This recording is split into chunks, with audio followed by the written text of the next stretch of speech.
بسم اللہ الحمد للہ والصلاة والسلام علی رسول اللہ وعلی آلہ وصحبہ ومن والہ اللہم انفعنا بما علمتنا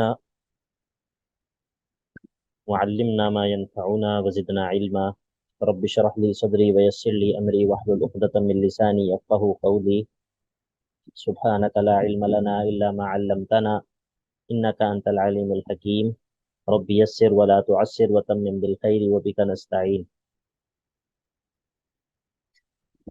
سورۃ البقرہ آیت نمبر 144۔ قد نرى تقلب وجهك في السماء فلنولينك قبلة ترضاها۔ اس آیت میں اللہ رب العزت نے یہاں پر اس آیت کے اندر جو تحویل قبلہ کا حکم ہے وہ ذکر ہوگا، اور اللہ کے نبی علیہ الصلوۃ والسلام کی خواہش کا بھی ذکر ہوگا۔ قد نرى تقلب وجهك في السماء، یقیناً ہم دیکھتے ہیں آپ کے چہرے کا بار بار آسمان کی طرف بلند ہونا، یعنی کہ تقلب کہتے ہیں کسی چیز کو الٹ پلٹ کرنا۔ تقلب کا مطلب ہوتا ہے کسی چیز کو الٹ پلٹ کرنا۔ تو تقلب وجہی کا فی السماء، اس کا مطلب ہے بار بار آپ کا اپنے چہرے کو آسمان کی طرف اٹھانا، بار بار چہرے کا آسمان کی طرف بلند ہونا۔ قد نرى تقلب وجهك في السماء، تو فلنولینک قبلۃ ترضاها، ہم ضرور موڑ دیں گے آپ کو قبلتن، ایک ایسے قبلے کی طرف کہ ترضاها، جو آپ کو پسند ہے، جس سے آپ راضی ہوتے ہیں۔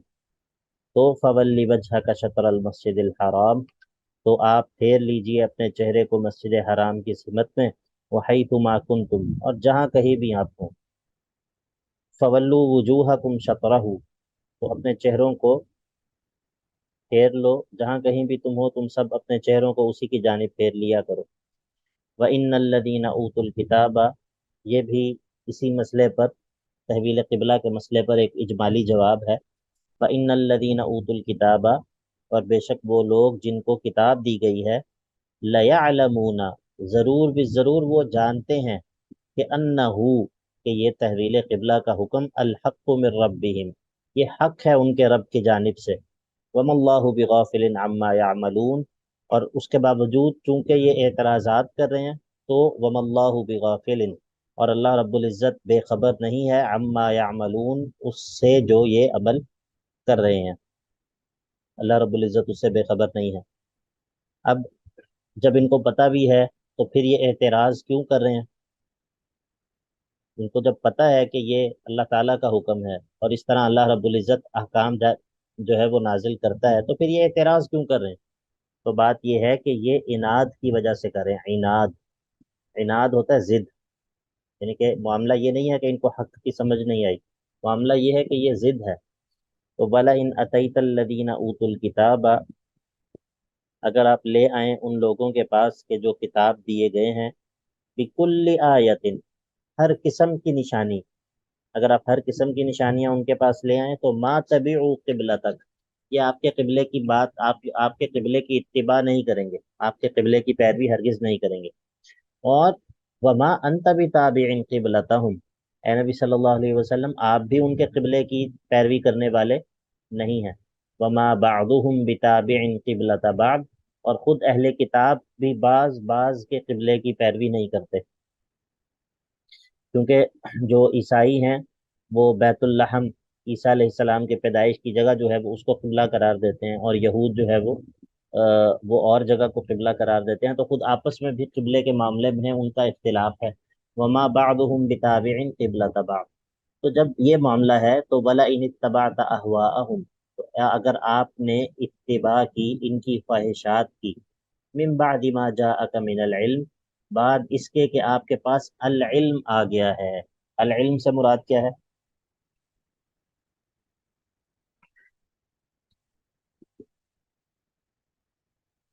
تو العلم سے مراد قرآن وہی ہے، وہی، ٹھیک ہے۔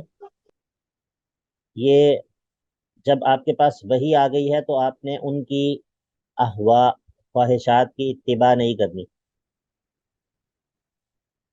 توجہ ہے اب سب کی؟ جی جی سر۔ سر ہے۔ دنیا کے اندر دو ہی چیزیں ہیں جن کی اتباع کی جاتی ہے، دنیا کے اندر جن چیزوں کی اتباع کی جاتی ہے وہ صرف دو ہیں، یا تو انسان وحی کی اتباع کرتا ہے، اور یا پھر انسان احوا خواہشات نفس کی اتباع کر رہا ہوتا ہے۔ اس کے علاوہ اور کوئی تیسری صورت ممکن نہیں، ٹھیک ہے؟ تو یا تو انسان خواہشات نفس وہ اپنی بھی ہو سکتی ہیں، وہ کسی دوسرے کی بھی ہو سکتی ہیں، ٹھیک ہے؟ وہ لوگوں کے ایک گروپ کی بھی ہو سکتی ہیں، وہ کسی فرد واحد کی بھی ہو سکتی ہیں، لیکن یا تو انسان وحی کا متبع ہے، یا پھر انسان احوا کا متبع ہے۔ صرف یہی دو معاملات ہیں، ان کے علاوہ کوئی تیسری چیز نہیں ہے۔ بات سمجھ آ گئی آپ کو؟ جی سر۔ ہاں، سر شیطان کی پیروی کرنا بھی احوا میں آئے گا پھر؟ شیطان کی پیروی کرنا بھی بنیادی طور پر وہ آپ جب شیطان آپ کو کسی کام کا حکم دیتا ہے تو میں نے یہی کہا کہ یا تو آپ اپنی خواہش کی پیروی کر رہے ہیں یا کسی دوسرے کی خواہش کی پیروی کر رہے ہیں، جی ٹھیک جی ہے؟ تو جب آپ وحی کی اتباع نہیں کر رہے تو لا محالہ آپ اپنی یا کسی اور کی خواہشات کی پیروی کر رہے ہیں، ٹھیک ہے؟ اور تیسری کوئی صورت جی نہیں۔ جی سر۔ وَلَئِنِ اتَّبَعْتَ أَهْوَاءَهُم مِّن بَعْدِ مَا جَاءَكَ مِنَ الْعِلْمِ إِنَّكَ إِذًا لَّمِنَ الظَّالِمِينَ۔ اور جب آپ کے پاس وحی آ چکی ہے اس کے بعد بھی اگر آپ ان کی خواہشات کی پیروی کریں گے، ان کی احوا کی پیروی کریں گے، تو پھر آپ جو ہے وہ ظالموں میں سے ہو جائیں گے۔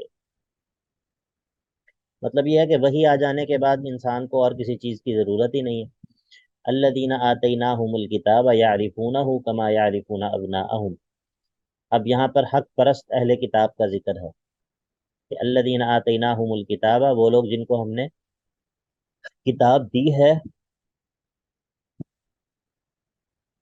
یعرفونہ، وہ پہچانتے ہیں اس نبی کو، یعنی کہ اس نبی کی صداقت کو، یا پھر اللہ کے نبی علیہ الصلوۃ والسلام مراد ہیں، یا پھر تحویل قبلہ مراد ہے۔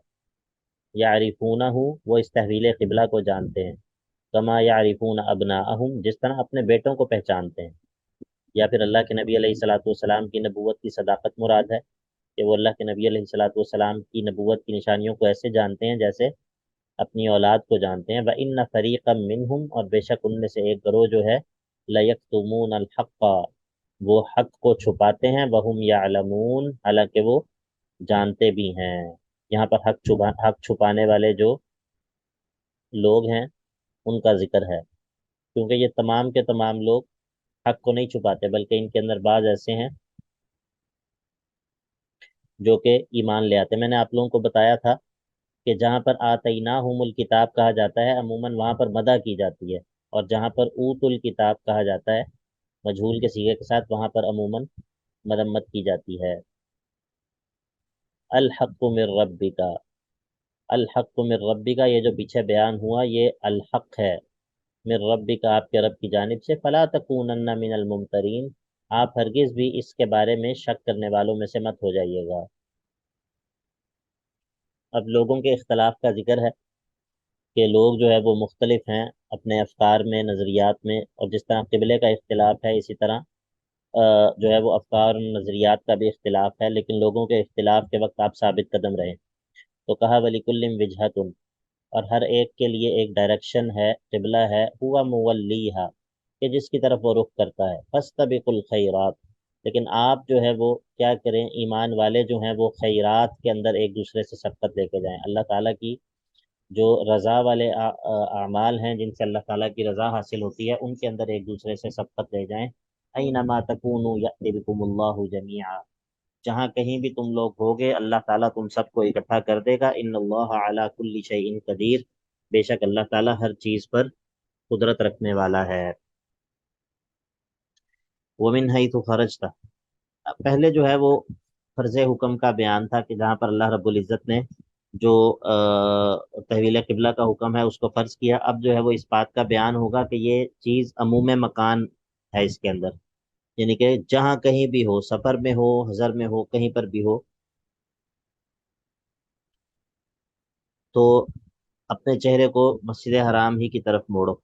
اصل میں یہ جو تکرار ہے اس حکم کی، اس کی ایک بہت بڑی وجہ یہ ہے، جیسا کہ ہم نے پہلے بات کی تھی، کہ یہ حکم کوئی آسان حکم نہیں تھا، یہ پہلا کوئی ایسا حکم تھا کہ جس کے اندر اللہ تعالیٰ اپنے کسی حکم کو نسخ کر رہا تھا یا اس حکم کے اندر تبدیلی ہو رہی تھی، تو اسی لیے یہ بہت بھاری تھا مسلمانوں کے لیے بھی، اور دوسرے جو غیر مسلم تھے ان کے لیے بھی یہ اعتراض کا ایک بہت بڑا موقع تھا۔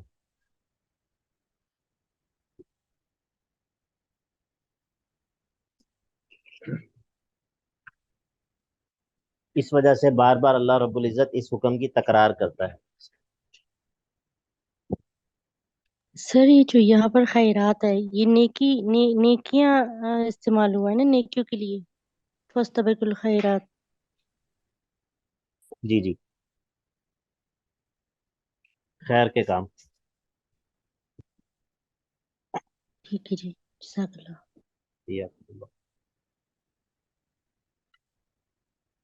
ومن حيث خرجت فول وجهك شطر المسجد الحرام وانه، اور آپ کا یہ چہرے کو پھیرنا مسجد حرام کی طرف، للحق من ربک، یہ حق ہے اور آپ کے رب کی طرف سے ہے، وما اللہ بغافل عما تعملون، اور اللہ رب العزت ہرگز بھی غافل نہیں ہے اس چیز سے جو کہ تم کر رہے ہو۔ دوبارہ اللہ تعالیٰ دہراتا ہے اس کو، ومن حيث خرجت فول وجهك شطر المسجد الحرام، اور آپ جہاں کہیں سے بھی نکلیں آپ جو ہے وہ اپنے چہرے کو مسجد حرام ہی کی طرف پھیرا کیجیے۔ وَحَيْثُ مَا كُنْتُمْ، اور جہاں پر بھی آپ ہوں تو فَوَلُّوا وُجُوهَكُمْ شَطْرَهُ، اپنے چہرے کو اسی کی جانب پھیرا کیجیے، لِأَلَّا يَكُونَ لِلنَّاسِ عَلَيْكُمْ حُجَّةٌ، تاکہ لوگوں کے پاس آپ کے خلاف کوئی اعتراض باقی نہ رہ جائے،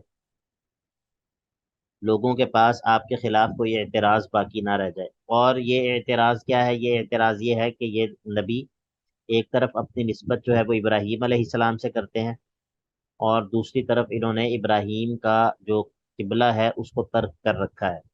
تو اس اعتراض کا دروازہ بند کرنے کے لیے آپ کو چاہیے کہ آپ جو ہے وہ اپنے چہرے کو نماز کے وقت بیت اللہ کی طرف موڑیں، لِأَلَّا يَكُونَ لِلنَّاسِ عَلَيْكُمْ حُجَّةٌ، تاکہ لوگوں کے پاس آپ کے خلاف کوئی اعتراض باقی نہ رہ جائے۔ ہاں، إِلَّا الَّذِينَ ظَلَمُوا مِنْهُمْ، لوگوں میں سے جو ظالم ہوں، جو ظلم کرنے والے ہوں، ان کے اعتراض سے بچنا تو ممکن نہیں ہے، تو ان کی کوئی بات نہیں ہے۔ فَلَا تَخْشَوْهُمْ، ان سے آپ مت ڈریے، وَخْشَوْنِي، بلکہ مجھ سے ہی ڈرتے رہیے۔ اور یہ تو پہلی وجہ ہے کہ لِأَلَّا يَكُونَ لِلنَّاسِ عَلَيْكُمْ حُجَّةٌ۔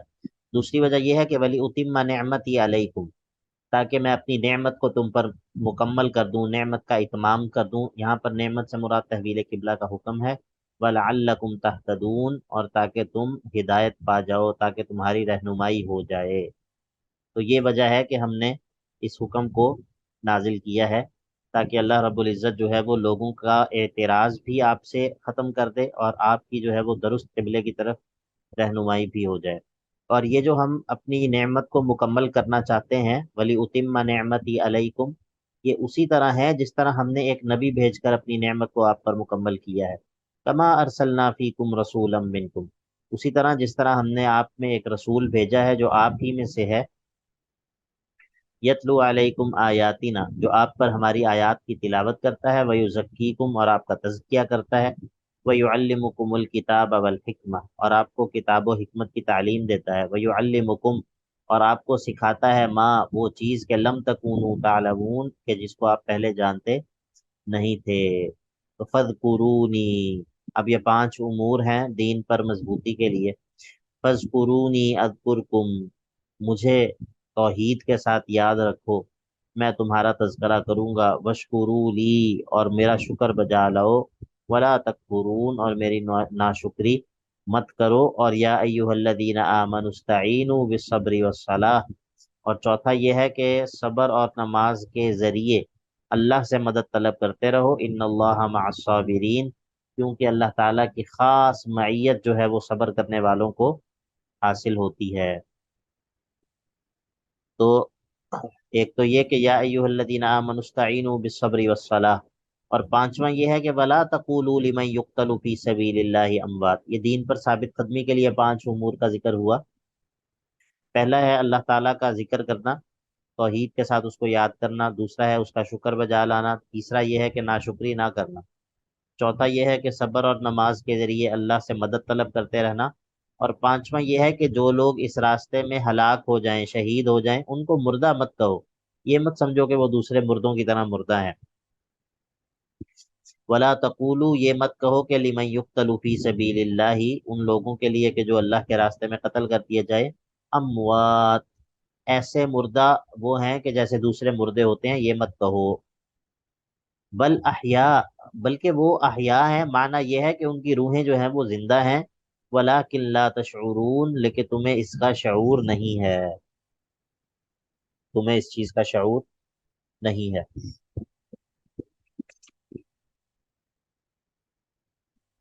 اب پیچھے جو ہے وہ ذکر ہوا دین پر استقامت کے امور کا ذکر ہوا. اب جو ہے وہ امتحانات کا ذکر ہوگا کہ کس قسم کے امتحانات کا سامنا کرنا پڑ سکتا ہے. تو کہا وَلَنَبْلُوَنَّكُمْ، ہم ضرور ضرور تمہاری آزمائش کریں گے، بِشَيْءٍ مِّنَ الْخَوْفِ، تھوڑے سے خوف کے ساتھ، والجوع، اور بھوک کے ساتھ، وَنَقْصٍ مِّنَ الْأَمْوَالِ وَالْأَنفُسِ وَالثَّمَرَاتِ، اور مالوں کی اور جانوں کی اور پھلوں کی کمی کے ساتھ. اس طرح سے جو ہے وہ ہم تمہاری آزمائش کریں گے.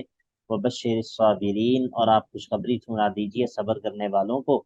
اور صبر کرنے والے کون ہیں؟ وہ ہیں کہ الذین اذا اصابتہم مصیبت، کہ جب انہیں کوئی آزمائش، کوئی آفت، کوئی پریشانی، کوئی مصیبت، کوئی تکلیف پہنچتی ہے، تو قالو، وہ یہ کہہ اٹھتے ہیں کہ انا للہ، یعنی کہ انا مملوکون للہ، ہم تو اللہ ہی کی ملکیت ہیں، ہم تو اللہ ہی کی ملکیت ہیں.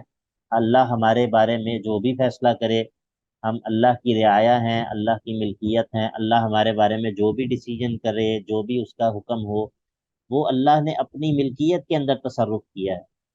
ہم جب اللہ کی پراپرٹی ہیں، جب ہم اللہ کی رعایا ہیں، جب ہم اللہ کی ملکیت ہیں، تو اللہ ہمارے بارے میں جو مرضی فیصلہ کر لے، ہمیں اس پر اعتراض کرنے کا کوئی حق ہی نہیں ہے. انا للہ، بے شک ہم اللہ ہی کی ملکیت ہیں. اور دوسرا یہ ہے کہ ایسا بھی نہیں ہے کہ ہم نے واپس اللہ کے پاس جانا ہی نہیں ہے. وَإِنَّا إِلَيْهِ رَاجِعُونَ، اور بے شک ہم نے اسی کی جانب لوٹایا جانا ہے، اسی کی جانب ہم نے لوٹ کر جانا ہے. تو ہمارا جو نقصان ہے، ہماری جو تکلیف ہے، ہماری جو آفت اور مصیبت ہے، اس پر اللہ رب العزت سے ہم نے اجر اور ثواب بھی لینا ہے. تو جو لوگ ایسا کرتے ہیں، جو لوگ مصیبت کے وقت اللہ تعالیٰ کی قضاء اور قدر پر راضی رہتے ہیں، اولئک علیہم صلوات من ربہم ورحمہ، یہ وہ لوگ ہیں کہ جن پر ان کے رب کی جانب سے جو ہے وہ صلوات، اور اللہ کی جانب سے جو ہے وہ رحمت ہے ان پر. وَأُولَئِكَ هُمُ الْمُهْتَدُونَ، اور یہی وہ لوگ ہیں جو کہ ہدایت یافتہ ہیں. السلام علیکم سر. جی وعلیکم السلام. سر یہاں پہ مجھے ایک کوشچن پوچھنا تھا کہ یہ چیز ساری ہم اس بات کو جسے سمجھتے ہیں ہمارا ایمان ہے اور اسی طرح سے ہے، لیکن سر کچھ تکلیفیں ایسی ہوتی ہیں جو مجھے لگتا ہے بہت وقت لیتا ہے اور ابھی آپ اس پہ سنبھلتے نہیں ہیں، تو اس کے لیے کیا ہے؟ مطلب جیسے ابھی وہ جوان، جیسے وہ ہماری فیملی میں ڈیتھ ہوئی اور اس کے لیے جو اللہم اجرنی فی مصیبتی، یہ والی جو دعا ہے انا للہ و انا الیہ راجعون والی، مجھے جی جب یہ عادت تھا بہت پڑھی، لیکن سر اس کے باوجود ابھی دیکھیں اس بات کو 1 منتھ ہو گیا ہے، ابھی بھی ایسے ہے کہ وہ تکلیف ایسے لگتا ہے جیسے دن میں ایک پہر آتا ہے، لگتا ہے ہمارے اندر ابھی بھی اسی شدت سے، بلکہ ایسے لگتا ہے جیسے وقت کے ساتھ وہ شدت بڑھتی جاتی ہے. تو سر اس کے لیے مجھے کچھ تھوڑا آپ گائڈ کریں پلیز. یہی دنیا ہے، یہی دنیا ہے. اور یہ جو غم کی شدت ہے، یہ کب کب ختم ہوتی ہے؟ یہ تو ختم نہیں ہوتی. اور یہ کوئی مذموم بھی نہیں ہے. جی سر. غم غم کا دل میں موجود ہونا، اس میں تو کوئی اس میں کوئی بری بات بھی نہیں ہے. بلکہ جی سر، وہ بلکہ بعض ایک دفعہ. حدیث میں نے پڑھی تھی جی جی. جو ہے کہ اس میں یہ تھا کہ نبی کریم صلی اللہ علیہ وسلم نے فرمایا تھا کہ اگر کسی کو غم پہنچتا ہے، کوئی تکلیف پہنچتی ہے، اس پہ صبر کرتا ہے تو اللہ تعالیٰ اس کو اجر دیتے ہیں، اور جب اس کو وہ تکلیف جب کبھی دوبارہ یاد آتی ہے اور وہ اس کو پھر ویسی تکلیف دے کے جاتی ہے جیسی اس نے پہلی دفعہ دی تھی، وہ اس پہ صبر کرتا ہے تو وہ اللہ تعالیٰ اس کو پھر ویسا ہی اجر دیتے ہیں. تو یہ تو جو سر کیا ہم ایمان اپنی اس والوں تکلیف کو دور کرنے کے لیے بس دعائیں پڑھتے جائیں؟ یہ نہیں، دیکھیں میری بات سنیں، تکلیف دور کیسے ہوگی؟ تکلیف کب دور ہوتی ہے؟ مثلا یہ ایک شخص کا جو ہے وہ ایک ماں کا بیٹا دنیا سے چلا جاتا ہے، ایک شخص کا باپ چلا جاتا ہے، بھائی چلا جاتا ہے، قریبی دوست چلے جاتے ہیں. یعنی کہ یہ جو اس طرح کے جو دکھ ہوتے ہیں، یہ تو یعنی کہ یہ تو ایک زخم ہوتا ہے دل پر جو کہ کبھی بھی نہیں بھرتا، ٹھیک ہے، خاص طور پہ اولاد کی جو موت ہوتی ہے. تو سر بالکل بات ایسے ہی یہ ہے جی. ہے بات یہ ہے کہ یہ مطلوب ہی نہیں ہے آپ سے کہ آپ کو دکھ نہ ہو. یہ کب مطلوب ہے؟ یہ تو بالکل بھی مطلوب نہیں ہے، یہ تو فطرت ہے. اللہ کے نبی علیہ الصلاۃ والسلام جو ہیں وہ کئی مواقع پر کئی مواقع پر اپنی اولاد کی وفات کے موقع پر بھی، اپنے چچا کی جو شہادت ہے اس پر بھی، اور بھی کئی مواقع پر اللہ کے نبی علیہ الصلاۃ والسلام کی آنکھوں سے جو ہے وہ آنسو بہ رہے ہوتے تھے. ٹھیک ہے. پھر اپنے ایک صحابی کو دفنانے کے بعد اس کی قبر پر اللہ کے نبی علیہ الصلاۃ والسلام کی آنکھوں سے آنسو بہ رہے تھے. اور سیدہ خدیجہ رضی اللہ عنہا کی وفات کے کئی سال بعد بھی اللہ کے نبی علیہ الصلاۃ والسلام ان کو یاد کیا کرتے تھے. ٹھیک ہے. تو ہمارا دین جو ہے وہ دین فطرت ہے. وہ آپ کی جو انسانی فطرت کو مسخ نہیں کرتا، ہاں اس کو چینلائز کرتا ہے. اللہ رب العزت نے آپ سے صرف یہ مطالبہ کیا ہے کہ آپ اپنی زبان سے اور اپنے جسم سے ایسا ری ایکشن مت دیں کہ جو اللہ تعالیٰ کے فیصلے پر ناراضگی کا اظہار کرتا ہو. صرف یہ ہے کہ انسان اپنی زبان سے ایسے کلمات نہ کہے کہ جن سے بے صبری اور اللہ پر شکوہ اللہ کا کہ اے اللہ ساڑھے نہ لیا ہونا سی، میرے ساتھ ہی یہ ہونا تھا، اور اس طرح کے کلمات جو اکثر خواتین کہتی ہیں خواتین والے گھروں میں. ٹھیک ہے. بعض دفعہ مرد بھی کہتے ہیں لیکن اکثر بے صبری جو ہے وہ زیادہ خواتین میں ہوتی ہے. اور اپنے جسم سے جو ہے وہ ایسے افعال کرنا کہ جو یعنی کہ جن سے ایسے لگے کہ پتہ نہیں اس کو کیا ہو گیا. یہ چیزیں جو ہیں یہ ممنوع ہیں. ورنہ انسان کے دل میں غم ہونا، اس کے دل کے اندر جو ہے وہ درد ہونا، بعض دفعہ یہ اللہ کے قرب کا باعث بن جاتا ہے. وہ دل جو کہ منکسر بالکل ہوتا ہے، وہ دل جو ٹوٹا ہوا دل ہوتا ہے، کس قدر وہ اللہ کے قریب ہوتا ہے، کس قدر جلدی وہ دل بھر آتا بالکل. ہے. اور یعنی کہ یہ انسان جب ایسے قلب کو لے کر اللہ کے سامنے بیٹھتا ہے اور اللہ کے ساتھ مناجات کرتا ہے، تو یہ تو بعض لوگوں کے لیے ان کا یہ جو ٹوٹا ہوا دل ہوتا ہے یہ اللہ کے قرب کا باعث بن جاتا ہے. تو یہ جی جی. مطلوب نہیں ہے کہ ہمارے دل سے جو وہ درد ہے، جو دکھ ہے، وہ غم جو ہے وہ ختم ہو جائے. یہ مطلوب نہیں ہے. ٹھیک ہے. اور یہ ممکن بھی نہیں ہے. ظاہر ہے کہ بعض غم ایسے ہوتے ہیں جو انسان بھول بھی جاتا ہے، لیکن بعض غم ایسے ہوتے ہیں کہ جو کہ انسان کبھی بھی نہیں بھول پاتا، وہ اس کی زندگی کے ساتھ ہی رہتے ہیں. تو ہم سے صرف یہ مطلوب ہے کہ ہم اس پر اپنی زبان کو، اپنے جسم کو کنٹرول میں رکھیں، اس سے بے صبری اور جزا اور فضا اور اللہ پر شکوہ اور شکایت اس کا اظہار نہ کریں. اور یہ جو غم ہمیں ملا ہے اس پر اللہ سے اجر کی امید رکھیں. اپنے درد کو، اپنے دکھ کو جو ہے وہ اس کو جو ہے وہ یعنی کہ اس کو کنٹرول رکھیں. یہ ہم سے صرف یہ مطلوب ہے. ٹھیک ہے. تو باقی یہ ہے کہ اللہ رب العزت یہ جو دنیا ہے، یہ دنیا آپ کیا یہ چاہتی ہیں کہ آپ یہ دنیا آپ کے لیے جنت بن جائے؟ ایسے تو نہیں ہو سکتا. ایسے تو نہیں ہو سکتا. یہ دنیا ہی ہے ہی نہیں اس کام کے لیے. یہ دنیا اگر اس دنیا کے جی جی اندر سر. اگر جو غم ہیں اور تکلیفیں ہیں اور پریشانیاں اور مصائب اگر یہ ختم ہو جائیں گی تو پھر جنت میں جا کے کیا کرنا؟ جی سر. پھر وہ اللہ تعالیٰ نے کس لیے تیار کی ہے؟ سر بالکل. اور یہی بات میں اللہ تعالیٰ سے کہتی ہوں کہ اللہ تعالیٰ ہمیں آپ سے کوئی شکوہ نہیں ہے، شکایت نہیں ہے. تو بس یہ ہے کہ وہ تکلیف ابھی اس چیز کی بہت ہے. تکلیف تو یہ دیکھیں، یہ دنیا ہے ہی اس چیز کا نام ہے.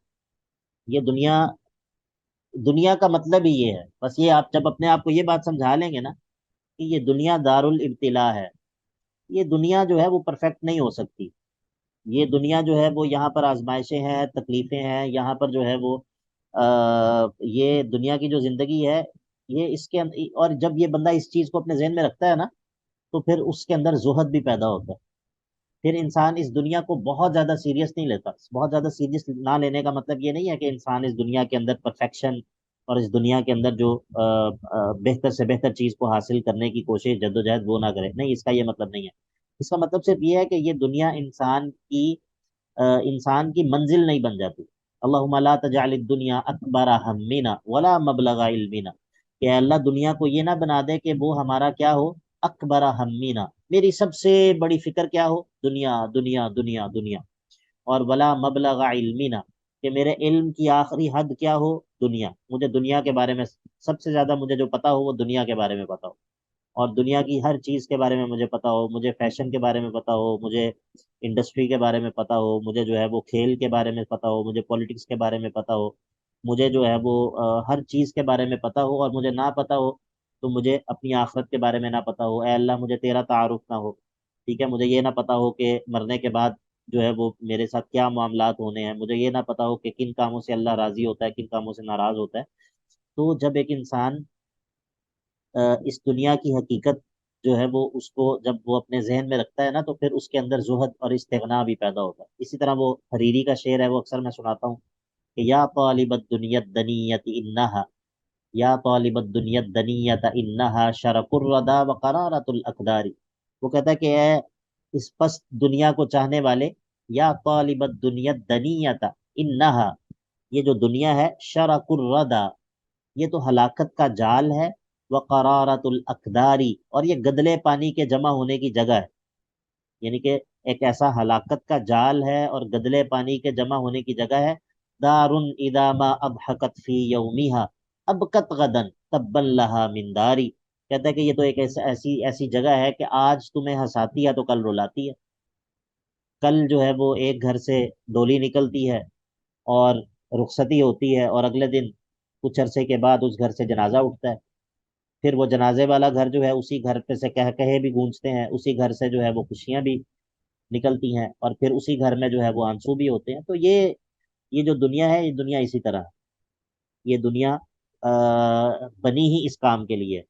یہاں پر نہ خوشیاں دائمی ہیں، یہاں کے نہ غم دائمی ہے، یہاں کی خوشیاں بھی عارضی ہیں، یہاں کی نعمتیں بھی عارضی ہیں، یہاں کے غم بھی عارضی ہیں، ٹھیک ہے۔ بل تؤثرون الحیات الدنیا والآخرۃ خیر وابقی، غم اور خوشیاں جہاں کے ہمیشہ ہمیشہ رہنے والے ہیں وہ آخرت ہے، ٹھیک ہے، آخرت کے غم حقیقی غم ہے، اور آخرت کی خوشی جو ہے وہ حقیقی خوشی ہے۔ باقی یہ دنیا ہے، اس کو گزارنا ہے، اس میں تکالیف بھی ہیں، اس میں پریشانیاں بھی ہیں، اس میں آفتیں اور مصیبتیں بھی ہیں، لیکن یہ ایک دنیا ہے اور یہ گزر جانی ہے۔ بہت سارے لوگوں پر ہم سے بہت بڑے بڑے غم آئے ہیں، اللہ کے نبی علیہ الصلوۃ والسلام پر جو غم آئے ہیں، میرے اور آپ کے اوپر وہ غم نہیں آئے، ٹھیک ہے۔ اللہ کے نبی جی علیہ بالکل الصلوۃ سر، والسلام بالکل ایسے، اس میں کوئی شک نہیں ہے جی۔ وہ اللہ کے نبی علیہ الصلوۃ والسلام کی سیرت آپ اگر پڑھیں اور اس کو جو ہے وہ تأمل کے ساتھ پڑھیں، اور آپ دیکھیں کہ ایک بچہ کس طرح کن مراحل سے گزرتا ہے اور پھر بڑا ہوتا ہے، اور پھر اس کی دشمنی اور مخالفت اور کن کن مراحل سے گزرتا ہے، پھر وہی آنے کا جو سلسلہ ہے، پھر اس وہی کو ادا کرنے کی ذمہ داری، اور پھر لوگوں کا قبول نہ کرنے کا غم، اور اللہ کے نبی علیہ الصلوۃ والسلام کے جو غم ہیں وہ اس پوری امت کے غم سے بھاری ہیں، پوری امت کے جو غم ہیں ان سے بھاری ہیں۔ تو اللہ کے نبی علیہ الصلوۃ والسلام کا اگر یہ معاملہ ہے تو میرا اور آپ کا کیا کیا میں اور آپ کس کھیت کی مولی، ٹھیک ہے۔ تو یہ دنیا جو ہے، ہاں اللہ سے عافیت کا سوال کرنا چاہیے، اللہ تعالیٰ سے ہر چیز میں، بلکہ سب سے زیادہ جو اللہ سے دعا کرنی چاہیے وہ اللہ سے عافیت کی دعا کرنی چاہیے۔ اللہم انا نسألک العفو والعافیت والمعافات الدائمہ فی الدنیا والآخرہ، ٹھیک ہے، اللہ دنیا میں بھی عافیت رکھے، آخرت میں بھی عافیت رکھے، کثرت سے اللہ سے اس چیز کا سوال کرنا چاہیے۔ لیکن اگر اللہ کی طرف سے آزمائش آ جائے کسی بھی صورت میں، وہ چاہے بیماری کی صورت میں ہو، وہ چاہے کسی قریبی عزیز کی وفات کی صورت میں ہو، وہ چاہے کسی چھوٹے موٹے نقصان کی صورت میں ہو، وہ چاہے کسی بڑے نقصان کی صورت میں ہو، کسی بھی صورت کے اندر آزمائش آ جائے تو انسان اس پر اللہ تعالیٰ کی رضا پر راضی رہے، اللہ تعالیٰ کے ساتھ شکوہ اور شکایت نہ کرے، بلکہ وہ اس عظیم حقیقت کو جو ہے وہ دہرائے، انا للہ، کہ میں اور جو کچھ میرے ساتھ موجود ہے، جو کچھ میرے ارد گرد موجود ہے، ہم سب اللہ کی ملکیت ہے، ہم سب اللہ کی ملکیت ہیں، اور اگر اللہ اپنی ملکیت میں کسی بھی قسم کا تصرف کرے تو اس کے اوپر کیا اس پر اعتراض ہو سکتا ہے؟ اگر آپ اپنے گھر کے اندر، اپنے کمرے کے اندر کوئی تبدیلی کریں تو کیا آپ کے ہمسائے کو کوئی حق ہے کہ آپ کے اوپر اعتراض کرے؟ نہیں، آپ اسے کہیں گے بھائی میری پراپرٹی ہے، میری ملکیت ہے، میں اس میں جو مرضی کروں۔ تو انا للہ کا مطلب یہ ہے کہ میں بذات خود اور جو کچھ میرے ارد گرد موجود ہے، ہم سب کے سب اللہ کی ملکیت۔ تو جب ہم اللہ کی ملکیت ہیں تو اللہ اپنی ملکیت میں جو کچھ مرضی کرے، اللہ جو ہے وہ اپنی بادشاہت میں جو مرضی فیصلہ کرے، میں کون ہوتا ہوں اس پر اعتراض کرنے والا؟ اور دوسری بات یہ ہے کہ معاملہ اتنا نہیں ہے کہ اللہ نے ہمیں جو ہے وہ یہاں پر بھیج دیا ہو اور اس کے بعد ہم یہاں پر جو ہے وہ اللہ اپنی مرضی سے فیصلے کرتا رہے، نہیں، ایسا معاملہ نہیں ہے، بلکہ بالآخر ہم نے اللہ کی طرف لوٹ کر جانا ہے، ادھر جو ہے وہ جزا اور سزا ہے۔ اگر اللہ کی طرف سے آنے والی تکلیف پر، آزمائش پر صبر کیا ہے تو اس کا بدلہ ہے. ہاں وَجَزَاهُمْ بِمَا صَبَرُوا جَنَّةً وَحَرِيرًا. ٹھیک ہے، اور اگر جو ہے وہ انسان نے جزا اور فضا کیا ہے، انسان نے جو ہے وہ اللہ کے اوپر شکوے شکایت کیے ہیں، تو پھر اس کا بھی بدلہ جو ہے وہ وہاں پر تیار ہے. اسی لیے سلف کہا کرتے تھے کہ عقل مند کو چاہیے کہ تکلیف آنے پر وہ کام کرے جو جاہل شخص نے 3 دن بعد کرنا. عقل مند کو چاہیے کہ وہ تکلیف آنے پر وہ رویہ اپنا لے جس کو جاہل شخص نے 3 دن بعد اپنانا. تو جاہل شخص نے 3 دن بعد کیا کہنا ہے؟ اس نے کہنا ہن ساڈا صبر ہی ہے. ٹھیک ہے، یہ آپ نے سنا جملہ ہن ساڈا صبر ہی ہے، یہ خواتین کہتی ہوتی ہیں سب کچھ کرنے کے جی بعد جی نا، جی سر، بالکل ایسے تو ہی وہ ہے، پھر ایسے ہی کہتی ہے ہیں ہن ساڈا بالکل. صبر ہی ہے. بھائی یہ صبر نہیں ہے جو جی اب آپ نے کی ہے. ٹھیک ہے، اسی لیے اللہ کے نبی علیہ الصلوۃ والسلام ایک قبر کے پاس سے گزرے، وہاں پر ایک خاتون رو رہی تھی. آپ نے اسے کہا کہ اس طرح مت کرو، تو اس کو نہیں پتا تھا کہ اللہ کے نبی جا رہے ہیں. اس نے کہا اگر تمہارے اوپر یہ تکلیف آتی نا تو میں تمہیں پوچھتی. اللہ کے نبی علیہ الصلوۃ والسلام نے دیکھا کہ ابھی اس کی کیفیت ٹھیک نہیں ہے، آپ گزر گئے، چپ کر کے چلے گئے. اس کو لوگوں نے بتایا کہ یہ تو اللہ کے نبی تھے. وہ بڑی شرمندہ ہوئی، اور شرمندہ ہو کے پھر اللہ کے نبی علیہ الصلوۃ والسلام کے پاس آئی معافی مانگنے کے لیے. اس نے کہا اللہ کے نبی مجھے نہیں پتا تھا کہ آپ ہیں، تو اب میں صبر کرتی ہوں. اللہ کے نبی علیہ الصلوۃ والسلام نے کہا الصبر عند الصدمۃ الاولی، الصبر عند الصدمۃ الاولی. صبر تو وہ ہے جو کہ صدمے کے آغاز میں ہوتا ہے، بعد میں تو سب کو صبر آ جاتا ہے. بعد میں تو سب جو ہے وہ اللہ تعالیٰ کی رضا پہ راضی ہو جاتے ہیں، غم جو ہے وہ مان پڑ جاتا ہے. تو اصل میں یہ اس کا تعلق جو ہے وہ پہلے میں آپ لوگوں کو بتا چکا ہوں کئی دفعہ بھی کہ صبر جو ہے وہ یقین کے ذریعے پیدا ہوتا ہے. صبر یقین کے ذریعے پیدا ہوتا ہے، الصبر بالیقین. تو جس قدر انسان کا اللہ پر، اللہ کے وعدوں پر، اللہ کے رسول صلی اللہ علیہ وسلم کے وعدوں پر، آخرت کے دن پر، جزا اور سزا پر جس قدر اس کا یقین پختہ ہوگا، اس قدر اس کے لیے اللہ کے قضاء و قدر پر صبر کرنا بھی آسان ہوگا. اسی قدر اس کے لیے اللہ تعالیٰ کے احکام پر صبر کرنا بھی آسان ہوگا، کہ جن کاموں کو کرنے کا اللہ نے حکم دیا ان پر وہ صبر کرے گا، یعنی کہ ان کاموں کو وہ کرے گا. جس قدر اللہ تعالیٰ جن چیزوں سے رکنے کا اللہ تعالیٰ نے حکم دیا ان چیزوں سے رکنا اگرچہ اس کے لیے مشکل ہو لیکن وہ ان چیزوں سے رکے گا. ٹھیک ہے، اسی لیے اللہ کے سر نبی بالکل ایسے ہی اپنی طرف سے سر ہم نے سب نے ماشاءاللہ اس چیز پہ، ہر چیز کو نا ہماری فیملی میں بھی الحمدللہ دین کی سمجھ ہے سب کو نا اس چیز کی. تو میری بہن اور بہنوئی ماشاءاللہ سر الحمدللہ انہوں نے اتنا کہ صبر کا مظاہرہ کیا ہے، خاموش آنسوؤں کے علاوہ ان کی زبان نہیں بھولی. میرے اور بہنوئی یہ جنازہ اٹھانے بہت لگے تو بڑی، انہوں نے اونچی آواز میں آ کے کہا کہ کوئی چیخ نہیں مارے گا یہاں پہ. جی جی، تو یہ اور سر بہت میری بڑی بہنوئی نعمت جو ہے. ہے نا اس واقعے سے 2-3 دن کے بعد ان کا ایکسیڈنٹ ہو گیا، ان کی بہت بری جو ہے نا وہ بونس ٹوٹ گئی، لیگس کی بھی اور بازو کی بھی. وہ اس دن سے اس حالت میں. تو ویسے اس طرح سے یہ سر کہ اپنی طرف سے ہم نے کوشش مطلب تب بھی کی ہے، اب بھی کر رہے ہیں، لیکن بس اوبیسلی وہ ظاہر ہے دل کی ایک کیفیت رہتی ہے. ہاں یہ تو معاملہ یہ اسی طرح ہے، یہ اسی طرح ہوتا ہے. اور جو اللہ تعالیٰ کی طرف سے آنے والی آزمائشیں ہوتی ہیں وہ اسی طرح ہوتی ہیں. لیکن ظاہر ہے کہ یہی امتحان ہے، یہی امتحان ہے کہ ہم خوشحالی میں اور اچھے وقت میں بھی جو ہے وہ اللہ کے عبد ہیں، اور مشکل وقت میں بھی اللہ کے عبد ہیں. ہم کسی بھی حال میں اللہ تعالیٰ کی عبودیت سے باہر نہیں نکل سکتے. اور اور اللہ تعالیٰ سر نے جو جی جی. سر میں کہنے لگی تھی جیسے اس نے نا 15 روزے رکھے تھے، اور مطلب 15ویں روزے سے اس کی طبیعت خراب ہوئی تھی، اور 16ویں سے پھر اس نے نہیں رکھے تھے، اور تقریباً 1 ویک 3 دن وہ تھا مطلب ہاسپٹل میں ایڈمٹ، اور 3 دن پھر بعد میں وینٹیلیٹر میں تھا، اس کو ہوش نہیں تھی. اب اس کے ان روزوں کی قضا بنتی ہے ہماری طرف سے؟ نہیں نہیں، اس کے روزوں کی قضا نہیں بنتی. اس کی وجہ یہ ہے کہ اسی بیماری کے اندر اس کی وفات ہو گئی ہے نا. ٹھیک ہے، جی جی جی. یہ روزے اس پر فرض ہی نہیں ہوئے نا، کیونکہ وہ بیمار تھا، اس کے لیے رخصت تھی، اور اسی بیماری کے جی اندر اس کی وفات ہو گئی ہے. تو یہ روزے اس کی طرف سے نہیں رکھیں گے آپ. ٹھیک ٹھیک ہے، غفر ٹھیک. اللہ له. تو بہرحال بات یہی ہے کہ آ، یہ جو دنیا ہے یہ دارالابتلاء ہے. اللہ رب العزت قرآن مجید میں کہتا ہے وَمِنَ النَّاسِ مَن يَعْبُدُ اللَّهَ عَلَى حَرْفٍ. لوگوں میں سے بعض ایسے ہیں جو کہ کنارے کنارے پر رہ کر اللہ کی عبادت کرنا چاہتے ہیں. ان اصابہ خیر اطمأن بہ. اگر اسے خیر پہنچتی ہے تو وہ مطمئن ہو جاتا ہے، کہتا ہے یار یہ بڑا زبردست دین. وَإِنْ أَصَابَتْهُ فِتْنَةٌ انقلب علی وجہ. اور جب کوئی آزمائش پریشانی آتی ہے تو وہ فوراً کلٹی ہو جاتا ہے، تو چہرے کے بل پھر جاتا ہے. خسرت دنیا والآخرہ ذالک هو الخسران المبین. تو یہ ایمان والوں کی علامت یہ ہے کہ وہ ہر حالت میں اللہ تعالیٰ کی عبودیت کے اندر رہتے ہیں، اللہ تعالیٰ کی عبودیت سے باہر نہیں نکلتے، ٹھیک ہے؟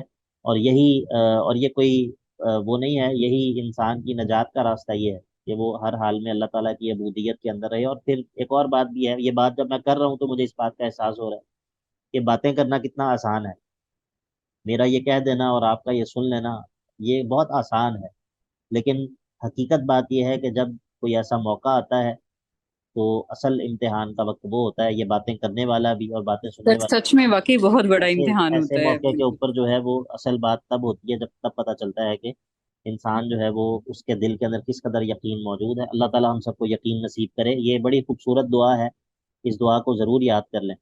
اللہم اقسم لنا من خشیتک ما تحول به بیننا و بین معصیتک ومن طاعتک ما تبلغنا به جنتک ومن الیقین ما تهون به علینا مصائب الدنیا اللہم متعنا باسماعنا وابصارنا وقواتنا ابدا ما ابقیتنا۔ یہ مکمل دعا جو ہے یہ اللہ کے نبی علیہ الصلوۃ والسلام جو ہے وہ مجلس کے اختتام پر بھی پڑھا کرتے تھے، اور ویسے بھی یہ بڑی خوبصورت دعا ہے، تو اس دعا کو بھی یاد کریں۔ اللہ رب العزت ہم سب کو یقین بھی نصیب کرے اور ہم سب کو اللہ تعالیٰ صبر کرنے والا بنائے۔ کافی ہے آج کے دن، انشاءاللہ اگلی کلاس میں ملاقات ہوگی۔